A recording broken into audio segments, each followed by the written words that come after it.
मानव इतिहास हजारों साल पुराना है, लेकिन क्या ये पूरी सच्चाई है? क्या हमारी आधुनिक सभ्यता पहली है या एक दोहराया गया अध्याय? क्या पृथ्वी पर हमसे पहले भी ऐसी एडवांस सभ्यताएं रह चुकी है जिन्हें समय ने मिटा दिया? अटलांटिस, द्वारका, गोपकली टेप, दुनिया के कोने कोने में फैले हुए वो प्रमाण जो इस सवाल को और गहरा बनाते हैं। हेलो दोस्तों, पास्ट ब्रिज में आपका स्वागत है। अगर आप चैनल पर नए हैं तो वीडियो को लाइक और चैनल को सब्सक्राइब जरूर कीजिए। आज हम जानेंगे क्या पृथ्वी पर पहले भी एडवांस सिविलाइजेशंस थी? अटलांटिस, एक ऐसा नाम जो सदियों से रहस्य और कल्पना का प्रतीक बना हुआ है। 2400 साल पहले ग्रीक दार्शनिक प्लेटो ने एक ऐसी सभ्यता का वर्णन किया जो समृद्ध थी, तकनीकी रूप से उन्नत थी और अचानक समुद्र में समा गई। प्लेटो के अनुसार अटलांटिस अटलांटिक ओशियन में थी। वहाँ के लोग महान इंजीनियर, फिलोसोफर और स्पिरिचुअल थे। उनके पास इलेक्ट्रिसिटी जैसी ऊर्जा, क्रिस्टल बेस्ड टेक्नोलॉजी और फ्लाइंग मशीन्स जैसी चीजें थी।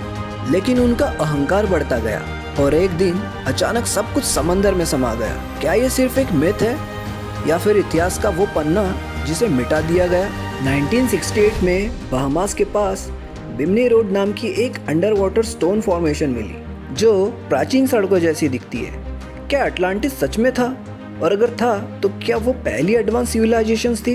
अब बात करते हैं द्वारका के बारे में, जिसे हम भगवान श्री कृष्ण की नगरी के नाम से जानते हैं। अटलांटिस की तरह ही भारत की प्राचीन नगरी द्वारका भी एक रहस्य है। महाभारत में बताया गया है कि जब भगवान श्री कृष्ण ने पृथ्वी छोड़ी तब द्वारका समुद्र में डूब गई।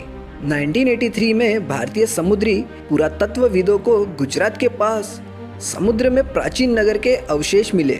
सीढ़ियाँ, दीवारें, मंदिर जैसे स्ट्रक्चर्स सब समुद्र के नीचे थे। कार्बन डेटिंग से ये पता चला है कि कुछ आर्टिफैक्ट्स लगभग 9,500 साल पुराने हैं। यानी ये सभ्यता सिंधु घाटी सभ्यता से भी हजारों साल पहले की है। महाभारत में भी द्वारका की डिटेल अर्बन प्लानिंग, सुरंगें, स्वर्ण महल और उन्नत जल प्रबंधन का वर्णन है। क्या द्वारका सिर्फ एक धार्मिक कथा है या अटलांटिस की तरह एक रियल एडवांस सिटी थी जिसे काल ने निगल लिया? अब जानते हैं गोपकली टेप के बारे में।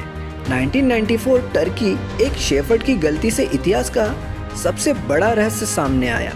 गोपकली टेप, यह मंदिर 11,600 साल पुराना है, जब मनुष्य नोमैडिक हंटर गेदर था। इस मंदिर में 16 फुट ऊंचे पत्थर, 3D कार्विंग्स, एस्ट्रोनॉमिकल अलाइनमेंट और कॉम्प्लेक्स सिंबोलिज्म मिले। हैरानी की बात तो ये है, उस समय न तो खेती थी न टूल्स। फिर ये मंदिर किसने बनाया?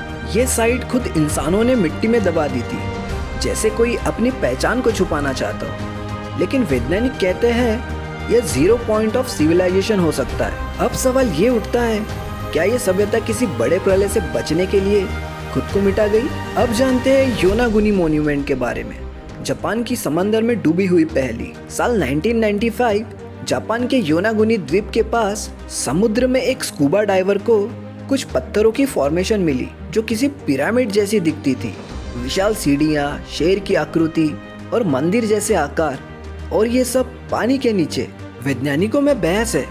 कुछ कहते हैं ये प्राकृतिक चट्टानें हैं, लेकिन दूसरे कहते हैं यह मानव निर्मित है और 10,000 साल पुराने हैं। अगर ये सच में इंसानों द्वारा बनाई गई है तो ये सभ्यता कौन थी और क्यों लुप्त हो गई? अब सवाल ये उठता है, अगर अटलांटिस, द्वारका, गोपकली टेप और योनागुनी जैसी जगहें अलग अलग स्थानों पर है तो क्या ये आइसोलेटेड थी या कनेक्टेड? दुनिया भर में एक जैसे सिंबल्स जैसे सूर्य, सर्प, स्वस्तिक क्यों दिखते हैं? क्या ये एक शेयर्ड ओरिजिन को दिखाते हैं? वैज्ञानिक मानते हैं कि पृथ्वी पर कई बार मास एक्सटिंक्शंस इवेंट्स हुए हैं, जैसे younger Dryas, impact hypothesis, comet strikes, ice age floods और टेक्टोनिक शिफ्ट्स। क्या हर बार जब मानव सभ्यता आगे बढ़ी प्रकृति ने रीसेट बटन दबा दी? शायद हम पहली नहीं, चौथी या पांचवी एडवांस सिविलाइजेशन है। इतिहास एक खुली किताब नहीं है, उसमें बहुत कुछ मिटाया गया है।